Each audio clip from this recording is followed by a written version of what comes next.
Good morning, good afternoon, and good evening. Welcome everybody back to another Rebirth Island gameplay video. We are trying something a bit different today. My lovely friend Techie advised me, he's like, mate, quote, you got such a lovely personality, why don't you show your face? And I'm never ever going to let him forget that he said that. So we're actually going to be breaking down the gameplay that I got today. I managed to get, I think it was 32 in the end, 32. So the aim for today's video is to talk through the movement. So I'm not the best in the world at movement, but I like to think I'm pretty good. So we're going to be talking a little bit about that now. To start off with, slide cancelling. Now it might seem a very obvious one, and plenty of people use it by now. But slide cancelling, when you're in the open, I never run without slide cancelling now. Never ever run without slide cancelling, because you never know who's going to be aiming at you. And if you're running in a straight line, it's so easy. It's so easy to just aim across someone and track where they're going to run. So I always slide cancel. It might seem like a bit of a nose thing to do, but for me, it's completely worthwhile. Now I managed to get 2 kills off the bat there. Very lucky. 3. All from people, well, 2 of them were from people who flew in, so that was very lucky. But as you can see, there's 3 people pinging in now. Yeah, as you can see, I'm slide cancelling everywhere still. I see a guy on my left there. So that right there, I could have challenged him immediately, but I knew he had the angle, he had the cover. I had absolutely no cover. So I saw him, he saw me. I waited for him to make the wrong move. So I waited for him to mount the wall, which means he has no cover anymore. So I hear this guy, same guy flying in. Nothing special about that kill at all. It's just a silly boy flying back in. Now I've got 5 kills by now, and that's not a bad pace. I tend to aim to get 10 by the first loadout, then I know I'm having a good game. I hear someone climb in, but the difficulty of this build in here, I don't know if anyone else agrees, I can't work out what level they are from my headphones. And I'm using my old headphones, granted, but I can't work out whatever they are. As you can see, I'm searching for this guy. I've heard his footsteps, but I don't know where. Now I know he's my level. Yeah, I was about to say, you can kind of tell when they're literally on your level. It's going to sound really geeky, but like frequency of the footsteps change. It gets more like trebly. I know that sounds ridiculous, but it's true. So just straying away from movement for a second, I'm going to talk about ground loot guns. My favourite ground loot guns to start off with are the well gun now, and the automaton. STG close second, but automaton. I hear this guy, but I don't have a bloody clue where he's gone. Now I know immediately he's there. So at this point, I could have run straight out. But what I did was I waited for him to peek.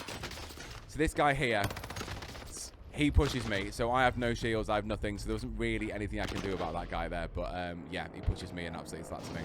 But that first guy, some people would just run straight for him, not even thinking about any kind of cover, but I waited behind cover because I knew curiosity would get the better of him, and he poked his head out and I managed to kill him. So I always try and land back in prison in the rough kind of same area, but not close enough so the guy can kill me again. I picked up a KG early doors, which is pretty decent. Oh, this guy, I remember this guy, or this girl even, Daniela, she did not have a clue what was going on. She did not have a Salomon clue. The Armaguerra, right?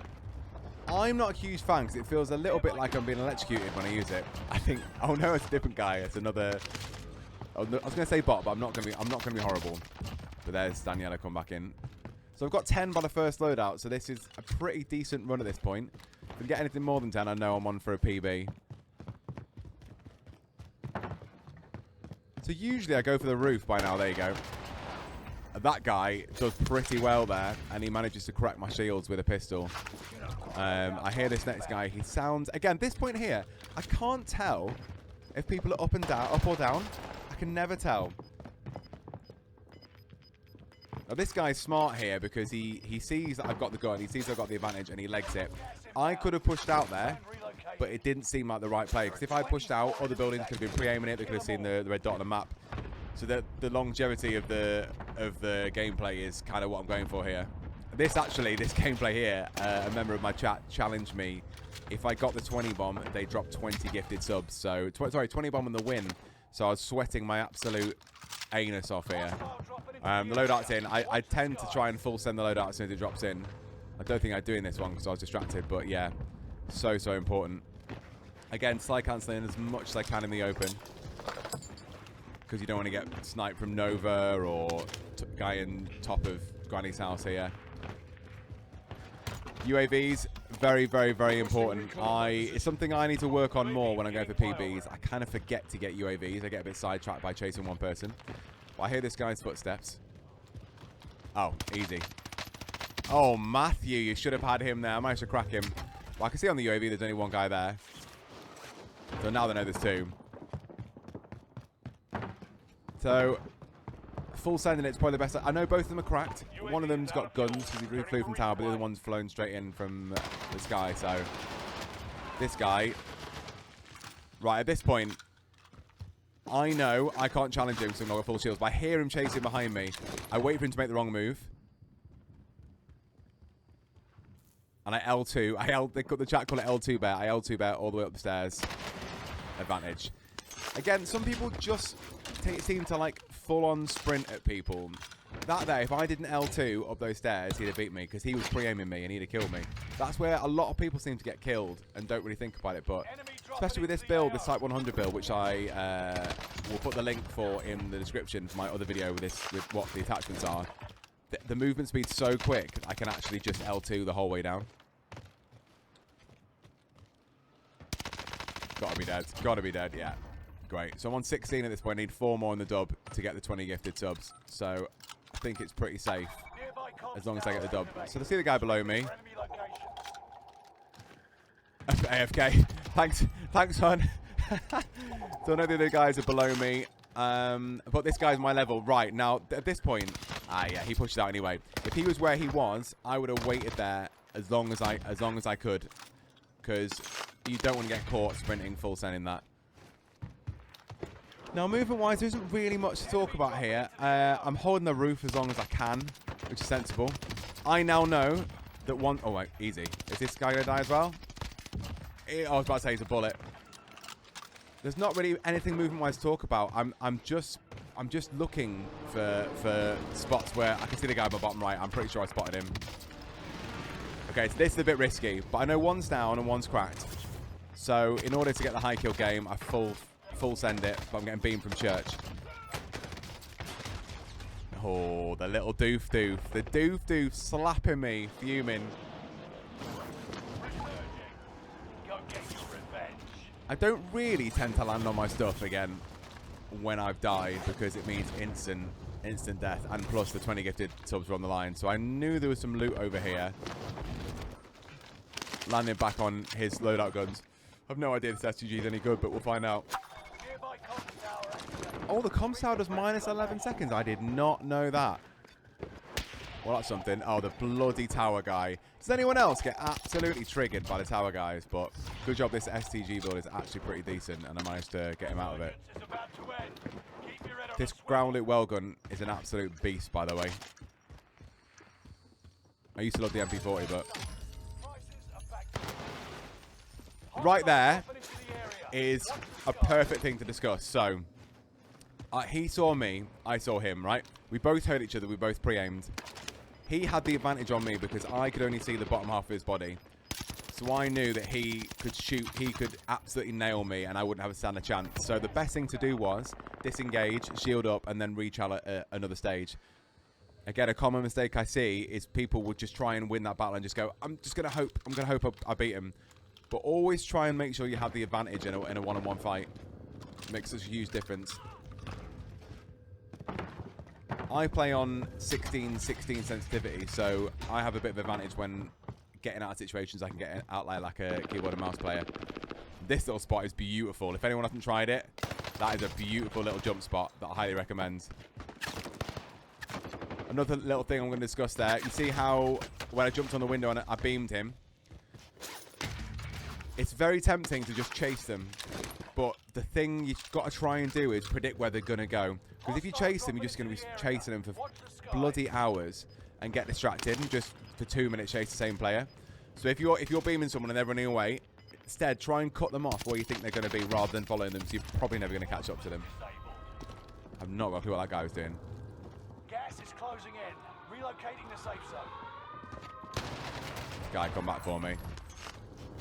So I'm on 26 with 8 left here. My personal best is 34. I'm pretty sure I gave it away at the beginning of the video what kills they get, but let's see if I manage to get it.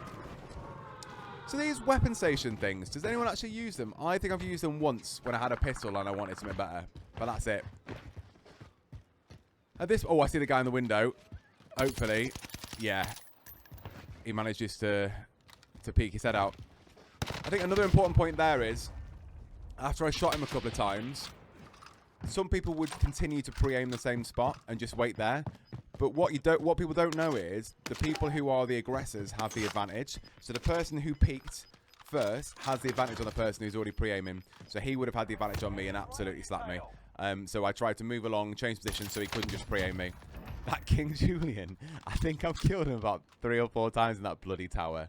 King Julian lol. What a name. Yeah, so on that wall, it's very tempting to stay where you are and just pre-aim, but I slid along to the right a little bit, so that way he couldn't set up his shot, so he could just peek up and shoot. Now, I know one is in the bottom building. I don't know where the others are. I think one is in that bounty building. You see the top left, not the closest bounty, but the bounty first away. I see that. Matthew, you didn't see the guy flying in? I've just seen the guy flying into my left, but apparently at the time I did not see it. So I know one's there, one's down there. I think I hear him in a second, if I recall rightly. Yeah, I hear him now. But I see that guy at the same time. Dilemma. I remember this. Yeah, crack him. Now, I could have stayed where I was, but I know he's got no cover there. Absolutely no cover, so the hard push was the only play. And now I've got a great angle on the guy below me. I'm on 29. 3 people left. That guy's got absolutely nowhere to go. He gets bamboozled because he starts shooting the wall. I genuinely went to the chat at the time. I was like, is there a guy there? Because he's just started shooting, but I think he just absolutely pooped himself. At this point, I know where they both are. I try and beam that guy. Bit of a stupid decision really because I'm in the open, but I know where they both are. Get the big game to reveal the last position of one of the guys. I can hear one coughing behind me. I know the other guy's in the window, so this should be an easy hold. Yeah, easy hold. Nice 1v1. This guy's in the window. Let's see what the circle does. A horrible circle. The best thing to do, I find, in the gas on Rebirth is move early. People seem to wait until the last minute, and then they just get hot. They just get held because the guy who's already in the position will just hold you. So now I've got position. I'm well ahead of him. I know where he is. I can't seem to break the glass if I remember. I was getting so frustrated. I'm holding the position. I'm waiting. He's on a great spot there. So I reassessed the position. He was on a lovely hay glitch on top of the fence buildings, whatever the hell they are, the little grated buildings. So I down him, and I'm thinking, oh, this is easy finish. I missed my jump. There's no point jumping up. So let's just play safety. Shield up. Hear himself, Rez. Shield up. He's going absolutely nowhere. Wait for him to peek his little noggin. 3, 2, 1. G bloody G's. That, friends, is my 32 bomb video. I didn't even use my loadout. I've just realised I didn't even use my loadout. Oh, did I? I don't think I did. Anyway, if you enjoyed the video, remember, please like, subscribe, and comment. It makes the world of difference. Have an amazing rest of your days. All the love of the world. Take care. Bye.